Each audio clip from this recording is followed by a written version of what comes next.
काली और गोरी प्रेग्नेंट बहनों का पति। वाओ, ये ड्रेस तो मुझ पर काफी अच्छी लग रही है।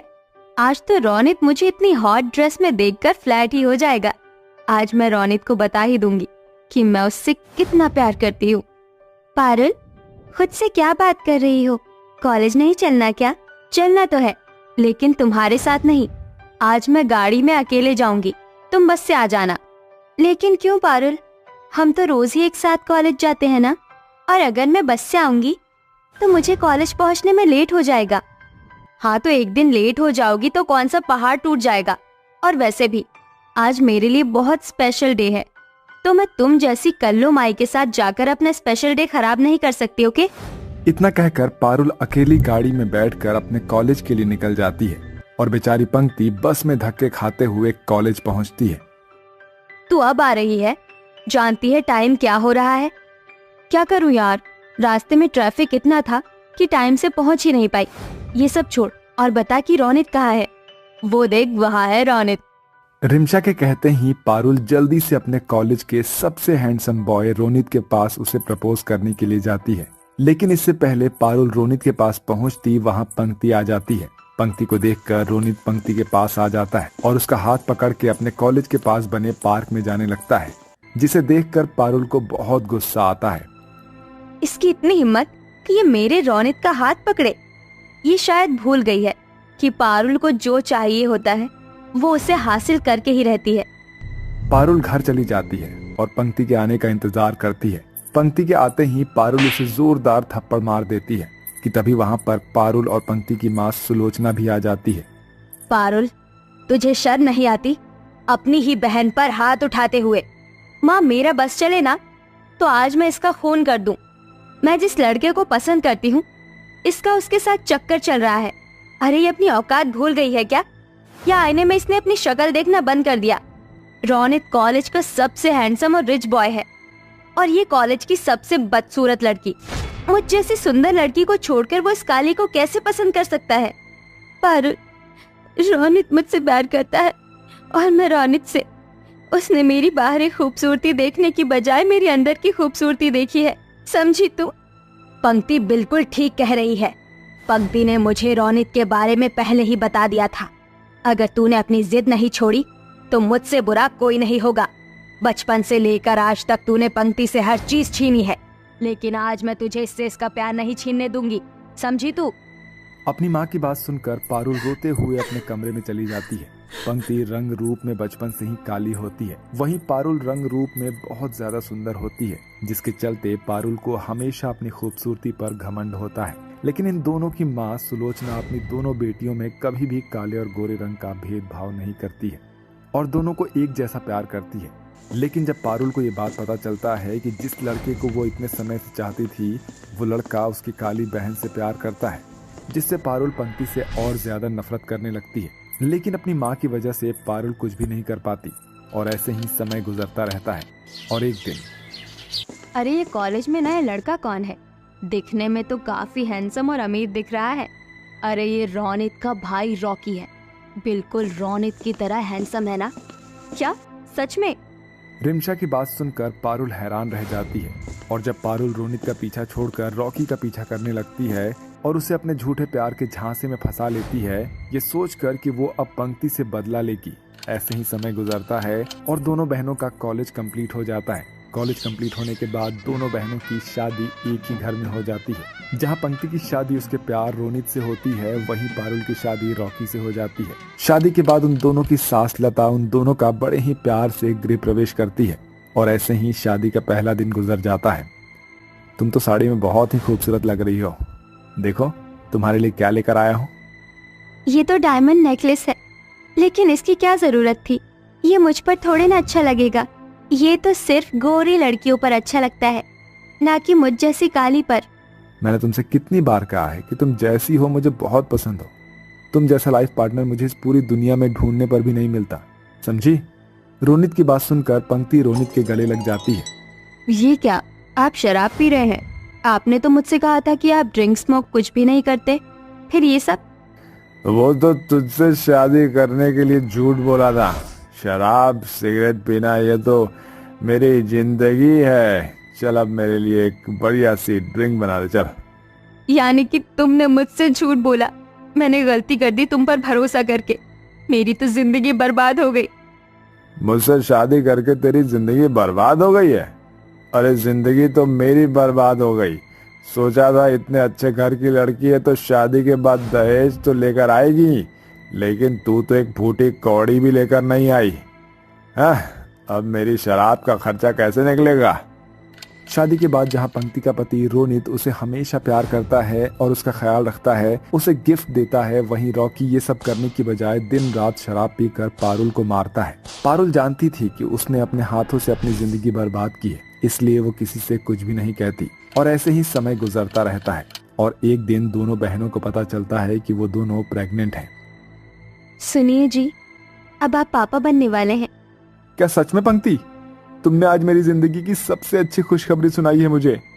आज मैं बहुत ज्यादा खुश हूँ। आज के बाद तुम घर का कोई भी काम नहीं करोगी, सिर्फ आराम ही आराम करोगी और हमेशा हेल्दी फूड खाओगी। जहाँ एक तरफ रोनित पापा बनने की खुशी में सब कुछ भूलकर सिर्फ अपनी पत्नी का ध्यान रखता है, वहीं रॉकी। क्या तुम माँ बनने वाली है? एक तो मेरा यहाँ शराब का खर्चा नहीं निकल रहा है, ऊपर से अब इस बच्चे का खर्चा भी मुझे उठाना पड़ेगा। अरे बच्चा नहीं चाहिए मुझे, गिरा दे इस बच्चे को। कहाँ से कमा कर लाऊंगा मैं इस बच्चे को पालने के लिए पैसे? नहीं, मैं इस बच्चे को नहीं गिराऊंगी। शराब के नशे ने आपको पागल बना दिया है, जो आज आप अपने ही बच्चे को गिराने की बात कर रहे हैं। पारुल की बात सुनकर रॉकी पारुल के साथ मारपीट करता है। समय गुजरता है और 8वां महीना शुरू हो जाता है, जहाँ एक तरफ पंक्ति की प्रेगनेंसी में रोनित पंक्ति के साथ रहता है और उसका अच्छे से ख्याल रखता है, वहीं रॉकी हमेशा पारुल को मारता रहता है। महीने गुजरते हैं और वहीं रोज रोज की मारपीट से पारुल की तबीयत खराब होने लगती है। यहाँ बैठे बैठे आराम फरमा रही है, जा मेरे लिए चखना बना कर ला। शर्म नहीं आती आपको? मैं प्रेग्नेंट हूँ और ऐसी हालत में आप मुझे चखना बनाने के लिए बोल रहे हैं। पारुल की बात सुनकर रॉकी बिना कुछ सोचे समझे पारुल को मारने लगता है और गुस्से में पारुल को धक्का दे देता है, जिससे पारुल अपने पेट के बल पर गिर जाती है और पारुल को लेबर पेन शुरू हो जाता है। पारुल के चिल्लाने की आवाज सुनकर सब लोग वहां पर आ जाते हैं और पारुल को जल्दी से हॉस्पिटल लेकर जाते हैं। देखिए, कंडीशन बहुत ज्यादा सीरियस थी। माँ और बच्चे में से किसी एक को ही हम बचा सकते थे, इसलिए बस हमने माँ को बचाया। तुम्हारी इस नशे की लत की वजह से मेरी बहन ने अपना बच्चा खो दिया। तुम इस बच्चे के कातिल हो और तुम्हें तुम्हारे किए की सजा जरूर मिलेगी। रौनिक, जल्दी से पुलिस को कॉल लगाइए। इस पापी को तो आज मैं जेल में जरूर भिजवा कर ही रहूंगी। इसने मेरी बहन पर बहुत अत्याचार किए हैं। नहीं नहीं, मुझे माफ कर दीजिए। आज मेरी गलती की वजह से मेरा बच्चा पैदा होने से पहले ही इस दुनिया को अलविदा कह गया। पर पारुल, मैं तुम्हारा बहुत बड़ा गुनहगार हूँ, मुझे माफ कर दो। आज के बाद मैं शराब की बोतल को हाथ भी नहीं लगाऊंगा। प्लीज मुझे माफ कर दो। रॉकी को अपनी गलती का एहसास होता है, जिसे देखकर सभी लोग उसे माफ कर देते हैं। लेकिन पारुल ये समझ जाती है कि पैसों के चक्कर में अपनी बहन से बदला लेने के लिए उसने रॉकी जैसे इंसान से शादी करके बहुत बड़ी गलती की है और इसकी सजा उसने अपना बच्चा खोकर भुगत लिया। जिससे हम लोग भी ये समझ सकते हैं कि ईर्ष्या और लालच के चक्कर में हमें कभी भी गलत कदम नहीं उठाना चाहिए, वरना इसका अंजाम तो आज हम सभी लोग इस कहानी के माध्यम से देख ही रहे हैं। संगीता, तूने तो कहा था कि आज की कॉलेज की क्लास जल्दी खत्म हो जाएगी, मगर इस माया का लंबा चौड़ा लेक्चर तो खत्म ही नहीं हो रहा। मैं पूरी तरह से पक चुकी हूँ। अब अगर मैं 2 मिनट भी और यहाँ रुकी ना तो मेरे सर का प्रेशर कुकर यहीं फट जाएगा। कीर्ति, चुपचाप से बैठ जा, मैडम हमें ही देख रही हैं। तभी टीचर माया और कीर्ति को चौंक फेंक कर मारती है। कीर्ति, क्या बातें कर रही हो तुम? बेटा कीर्ति, आज तो तू गई।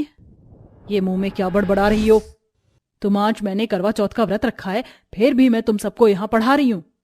ओ गॉड, आज इस माया चुड़ैल ने करवा चौथ का व्रत रखा है। भाग ले कीर्ति, वरना आज तो ये भूखी शेरनी तुझे कच्चा ही चबा जाएगी। इतने में टीचर माया कीर्ति और संगीता दोनों को क्लास से बाहर निकाल देती हैं। चलना संगीता, बड़े जोरों की भूख लगी है, कुछ खाने चलते हैं। कीर्ति अपनी महंगी गाड़ी में संगीता को बिठा लेती है। तभी संगीता बाजार देख कर कहती है, रोक रोक रोक, चलना गोलगप्पे खाते हैं। इस पर कीर्ति बड़े घमंड से कहती है, क्या यार संगीता, दिखा दी ना गरीबों वाली जात। जहां गोलगप्पे और चाट का ठेला दिखा नहीं कि बस शुरू, देख, मैं ऐसे सस्ते ठेले वाले से कुछ भी खरीद कर खाना पसंद नहीं करती। चल मैं तुझे पिज्जा खिलाती हूँ। तभी संगीता हिचकाती हुई कहती है, मगर कीर्ति, मेरे पास इतने पैसे नहीं। ओफो, तू बस फ्री फंड में खा लियो। ये कहानी है दो सहेली कीर्ति और संगीता की। कीर्ति अमीर बिजनेसमैन पिता की इकलौती बेटी थी, इसलिए पिता की बेशुमार दौलत ने कीर्ति को पूरी तरह से घमंडी बना दिया। वहीं संगीता एक गरीब रिक्शा चलाने वाले की बेटी थी। उसने बचपन से ही गरीबी देखी थी। कीर्ति अक्सर अपनी अमीरी को अपनी दोस्ती के बीच में ले आती थी, मगर संगीता दोस्ती को खोना नहीं चाहती थी, इसलिए वह हर बार चुप रह जाती है। इसी तरह से समय गुजरता है और कीर्ति की शादी पक्की हो जाती है। संगीता, ये ले मिठाई खा, तेरी सहेली की शादी शौर्य सिंघानिया से पक्की हो गई है। अब तो मेरी लाइफ फुल सेट है। तो भी ना किसी अमीर बंदे से शादी करना, वरना ऐसा ना हो तेरे पिता तेरी शादी अपने जैसे किसी रिक्शा चलाने वाले गरीब के साथ ही कर दे। कुछ दिनों बाद संगीता की शादी भी लग जाती है और अर्जुन के साथ उसकी शादी हो जाती है। संगीता का ससुराल बहुत ही छोटा होता है। संगीता, बस 1 मिनट यहीं ठहरो, मैं अभी आया। तभी अर्जुन अंदर जाकर आरती की थाली और कलश लेकर आता है। मैं जानता हूँ संगीता, वैसे तो एक बहू का स्वागत ससुराल में उसकी सास करती है, मगर तुम तो जानती हो मेरी माँ नहीं है, इसलिए मैं उनकी जगह तुम्हारा अपने छोटे से घर में स्वागत करता हूँ। अपने पति से ऐसा प्यार भरा स्वागत पाकर संगीता की आंखों में खुशी के आंसू भर आते हैं। कुछ ही दिनों में संगीता को ये पता चलता है कि उसके घर के बगल बना बड़ा सा बंगला उसकी सहेली का ससुराल है। ये जानकर संगीता उससे मिलने आती है। जी नमस्ते माँ जी, मैं संगीता हूँ, कीर्ति की सहेली। अरे तुम तो अर्जुन की पत्नी हो ना? जी माँ जी, 2 दिन पहले ही मेरी शादी हुई है। इतने में कीर्ति आ जाती है। अरे संगीता, तुम यहाँ पर क्या कर रही हो? वो अर्जुन फैक्ट्री चले गए हैं तो मैंने सोचा तेरे पास चली आऊं, थोड़ी बातें कर लेंगे हम। हमारा ससुराल पड़ोस में जो है। मेरे पास फालतू की गॉसिप के लिए टाइम नहीं है। पार्लर वाली के साथ मेरा अपॉइंटमेंट है, मैं वहीं जा रही हूँ। तुम यहाँ पर रुककर क्या करोगी? तुम भी चलो। कीर्ति संगीता को अकेले में बहुत खरी खोटी सुनाती है। संगीता, तुम क्यों मेरी ससुराल वालों के सामने मेरी बेइज्जती करवाने पर लगी हो? ऐसे मेरे ससुराल में घुस आई हो, वो भी ऐसी सस्ती साड़ी में। भले हम सहेली हैं, मगर हमारे स्टेटस एक दूसरे से बिल्कुल भी मिलते जुलते नहीं हैं। कीर्ति के दिए ताने संगीता के दिल पर लग जाते हैं। ऐसे ही समय बीतता है और करवा चौथ आ जाता है। तभी अर्जुन अपनी जेब से 500 रुपए निकाल कर संगीता को देता है। संगीता, तुम्हारे पति के पास तुम्हें देने को ज्यादा तो नहीं, जो है बस यही है। तुम भी सोच रही होगी ना कैसे गरीब से शादी की है, जो तुम्हें करवा चौथ के लिए भी खुला खर्चा तक नहीं दे पा रहा। अजी ये कैसी बातें कर रहे हैं? मेरा श्रृंगार तो आपसे है और मैं आपके साथ बहुत खुश हूँ। 500 रुपए लेकर संगीता खरीदारी के लिए बाजार आ जाती है। शौर्य, कुछ दिन में करवा चौथ आने वाला है और शादी के बाद ये मेरा पहला करवा चौथ है। तुम आज ऑफिस की छुट्टी ले लो, मैं करवा चौथ की सारी शॉपिंग तुम्हारी पसंद से करना चाहती हूँ। आई एम सॉरी कीर्ति, एक इम्पोर्टेंट मीटिंग में जाना है। मेरा क्रेडिट कार्ड ले जाओ और शॉपिंग कर लेना। कीर्ति क्रेडिट कार्ड लेकर गाड़ी में बैठकर बाजार आकर महंगी साड़ी, ज्वेलरी, मेकअप सब खरीदती है। तभी वहां वो संगीता को फुटपाथ से साड़ी खरीदते देखती है। भाई साहब, ये वाली साड़ी कितने की है? बहन जी, कोई भी साड़ी 500 रुपए सेल की है। भैया थोड़ा ठीक लगा लो, मेरे पास बस 500 रुपए ही हैं और मुझे करवा चौथ की बाकी की खरीदारी भी करनी है। क्या मैडम, आज के जमाने में इससे सस्ता क्या मिलेगा?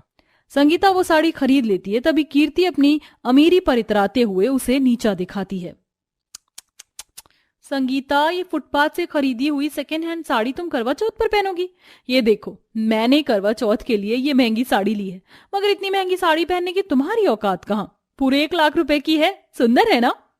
संगीता आंसू भरी आंखों से कहती है, तुम्हारी साड़ी बहुत सुंदर है। कीर्ति, अच्छा मैं चलती हूँ, अर्जुन मेरा इंतजार कर रहे होंगे। संगीता आंखों में आंसू लिए घर आ जाती है और कीर्ति करवा चौथ के लिए मेहंदी और पार्लर वाली को बुक करती है। ओके मीता, तुम मॉर्निंग में आ जाओ, फिर मुझे मेहंदी भी लगा देना और ट्यूटोरियल भी कर देना। किसका फोन था कीर्ति बहू? वो मेरी मेहंदी वाली का फोन था मम्मी जी, मैंने करवा चौथ की मेहंदी लगवाने के लिए बुलाया है। कीर्ति बहू, तुम अपनी सहेली संगीता को भी बुला लेना, वो भी हमारे घर पर मेहंदी लगा लेगी। नहीं मम्मी जी, उसे इतनी महंगी मेहंदी लगाने की आदत नहीं है, गरीब है ना, इसलिए पैसे बचाने के लिए पत्ते पीस कर ही मुट्ठी छाप लेगी। बहू, ये तुम कैसी बातें कर रही हो? आखिर वो है तो तुम्हारी सहेली ही ना। इस पर कीर्ति चिढ़कर मन में कहती है, पता नहीं मेरी गरीब सहेली ने मेरी सास को ऐसी भी कौन सी गुट्टी घोलकर पिला दी है जो उसकी ही रमता जोगी बनी हुई है। एक तरफ जहां कीर्ति करवा चौथ के खातिर हाथों पैरों पर भरी मेहंदी लगवाती है, वहीं गरीबी में संगीता अपने हाथों से सिलबट्टे पर पत्ते पीस कर मेहंदी लगाती है। वहीं कीर्ति की सास रोमा उसे सरगी से भरी थाली देती है। वहीं अर्जुन मिट्टी के चूल्हे का धुआं झेलकर अपनी पत्नी के खातिर सरगी में उसे सिवई रोटी देता है। उठो संगीता, सरगी का समय हो गया है। अजी, ये सरगी की थाली आपने मेरे लिए सजाई है। शुक्रिया अर्जुन जी, मैं बड़ी खुशकिस्मत हूँ जो मुझे आप जैसा पति मिला है। अगले दिन दोनों ही अमीर गरीब सहेलियां भूखी प्यासी रहकर करवा चौथ का व्रत रखती हैं। जहां कीर्ति पार्लर से मेकअप करवा कर आती है, वहीं संगीता अटूट श्रद्धा से अपने पति के नाम से 16 श्रृंगार करती है और खुद ही व्रत की कथा सुनकर करवा भरते हुए पूजा करती है। हे चौथ माता, मेरे करवा चौथ का फल मेरे पति को मिले, उन्हें खूब तरक्की देना और उन्हें मेरी भी उम्र लग जाए। संगीता की प्रार्थना पूरी हो जाती है। उसी दिन अर्जुन को फैक्ट्री में प्रमोशन मिलता है और वो एक मामूली से मजदूर से अपनी उधरी से मैनेजर बन जाता है और घर लौटते वक्त उसे फुटपाथ पर एक बुढ़िया गजरा बेचते दिखती है। सुनो बेटा, अपनी पत्नी के लिए गजरा और चूड़ी ले लो, आज करवा चौथ है। अर्जुन चूड़ी और गजरा खरीद लेता है। हाजी, आ गए आप? हाँ संगीता, तुम जरा पीछे घूम जाओ, मैं तुम्हारे लिए कुछ लाया हूँ।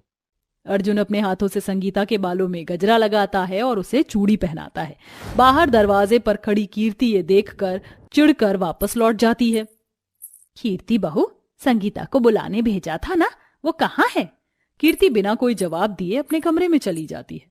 वहीं संगीता चांद को अर्घ देकर अर्जुन के हाथों से पानी पीकर व्रत खोलती है।